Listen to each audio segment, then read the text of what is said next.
ایمونه خبرې به صرف دې حوالې سره وي چې زراعت د کومې خبرې دی وخت مو نه څه غواړي ایمو میاندې مو ته کوم شي ته انتظار کوي روان نسل مو نه څه غواړي ایمو خلک چې کوم بې ځایه پراته دي هم ونه څه غواړي د وخت حکومت څه ضرورت یې روانه کور مې کوم حالاتو ته روانه دی بدقسمتي خبره دی چې د کور مې ونې د کور مې نه خوان واخیستو د کور مې ځنګل د کور مې آب و هوا نه خوان واخیستو د کور مې ځنګل د کور مې اوبو نه خوان واخیستو د کور مې ځنګل د کور مې هر یو موسم نه خوان واخیستلو د کور مې ځنګل د واورې نه د بارانه نه د ساړه نه د غرمه نه خوان واخیستو خو که کور مې نه خوان نه دی خستی هغه موت نه دی خستی که کور مې نه خاون نه دی خستی هغه نه شیخ خسته دی نه سني خسته دی کور مې چې کوم ټایم کې هم اور په بلیږي په ونې نه بلیږي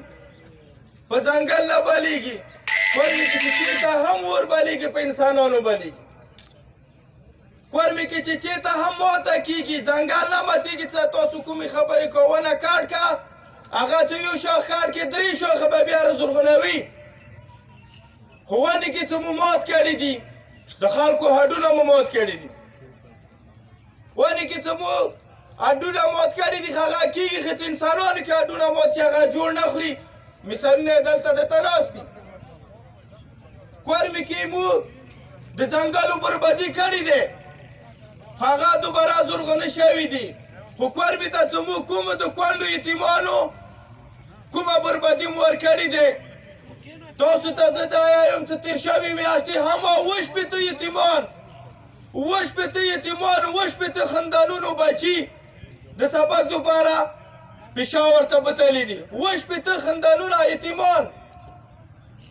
یتیم سره بیره مور نه یې تړلی خور تړلی خاندان تړلی علاقه تړلی خو د دغو ټولو خبرو که مو بنیاد را ټول کړو د دغو ټولو خبرو مو حل وکړو نو دغه شی حل نه دی دغه شی حل نه دی چې کورمې والا چې کومې ته لټوي چې کومې د ما حکومت لټوي چې کومې ما سیاسي خلک لټوي چې کومې ما انجمن لټوي چې کومې ما ملا لټوي چې کومې ما ملک لټوي چې کومې ما ځوان لټوي دغو خبرو حل دا نه دی خبرې حل دا دی حکومت ته ته وره پرې هغې خبرې ته انتظار کوي چې چوپ پرې د چا اټ نه مات بیا بریګیډیر صاحب کمانډنټ صاحب ډي سي صاحب ټول بیا راویښي د ټولو مسالو حل صرف دغه ځای کې نه دی د دغه ځای نستي سره تاسو ته مو تاسو مشر لرئ په مشر اعتماد وکړه تعلیم لرئ په عالم اعتماد وکړه ته انجمن لرې په انجمن اعتماد وکړه ورته دغه ته هرکلی ورکړه چې مخکې ښایي ما دا مسله د کېدو نه ما د مرغۍ چرې مسالې حل غواړم ما د بنګښو د چې کومې سامې دی د هغه مسالې حل غواړم ما د بشاري چې کومه تنازع دی د هغه مسالې حل غواړم ما د مقبلو چې کومه مساله دی د هغې حل غواړم چې څو پرې نن د کېدو والا ته تو در نه دی سبا به راپاڅېږي د مقبلو والا در نه بور کوي بله ورځ به بنګښ راپاڅېږي د هغو در نه بور کوي نو دا سلسله روانه وي ایما خلکو ایمو مشران هستي زه نن څه کومه خبره کوم بینګ جمعیت علما اسلام یو کارکون خبره کوم او دې وجه نه د خپلو خبرو کې اضالت هغه شی نه حل کول غواړو خو که حکومت د دې خبرې حل غواړي نو ته څومره هم بې کوره شوي خلک د ابر نه دي ته هغه سمبال که که مستقل عمل غواړي څو څوره هم بې کوره شوي خلک د سادې نه دي هغه به حل که څو څوره هم خلک بنګښ دي هغه به حل که تر څو پرې چې دا خلک په ځای نه وي ناست کور مې کې امن نه رسي تو چې دلته د امن خبرې کوې خو بیا مو دلته یو بل ته مرچي جوړې دي پاخې بمپردو ته کسان مو جوړې دي یو بل ته مو سروي پر یخې دي حکومت ته که ته مستقل امن غواړې د دغو دواړو پرې کې نو چې څومره هم مرچي دي چې ته هم دغه بوډل زل که چې ته هغه ته هر کولې ساره ورکوې هر کولې سیمټ ورکوې هر کور هغه ته لیول ورکولی شي نو دا د جنګ دپاره یو پیغام دی چې ته یې نه ورکوې کور مې کې څه روزګار نه لري چې زه درته وایم څه خلطي بارډر سره شهیدانو بارډر سره د نور بارډر سره دا ټول د تجارت دپاره کولو که چې دا خلک کور ولري چې څو پرې روزګار علاقې ته نه راغلی عمر نه رسي دا دومره بېروزګاره خلک چې موږ په کامونو لرو دا دومره تکړه تکړه خلک چې موږ بېروزګاره لرو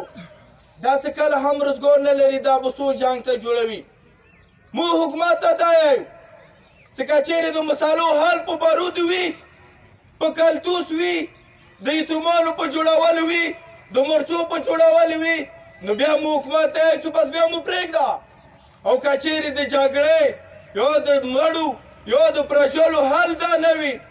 نو بیا مو حکومت ته ته هغه کردار ادا کړه لکه څنګه یو مور بچي دپاره د کوي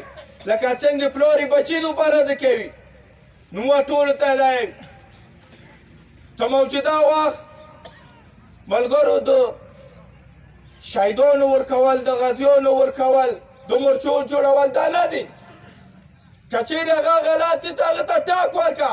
دا ته یو غلطي ورکړي ته بل ته ورشي ته ګزاره کوه دا غلطي وکړي هغه ته ورشي ته ګزاره کوه په دغې د ګزارو د نن علاقه دغه زه ته راورسوله د دغو خبرو حل دا دی چې حکومت د کوم غلطي قانون لحاظ سره ته هغه ته سزا ورکړه امن به نه خرابېږي او موږ دا ټولو ته وایو چې تاسو ناستئ د امن سره دا لویه خبره ده تاسو د خلکو خبرې واورو امن سره دا لویه خبره ده روان وخت کې هم که کومه مسله رسي د امن سره د جرګې سره د خبرې سره د مراکې سره د قانون سره چې کله هم مزال کوو ایتو بنیادي خبره به نه ورکېږي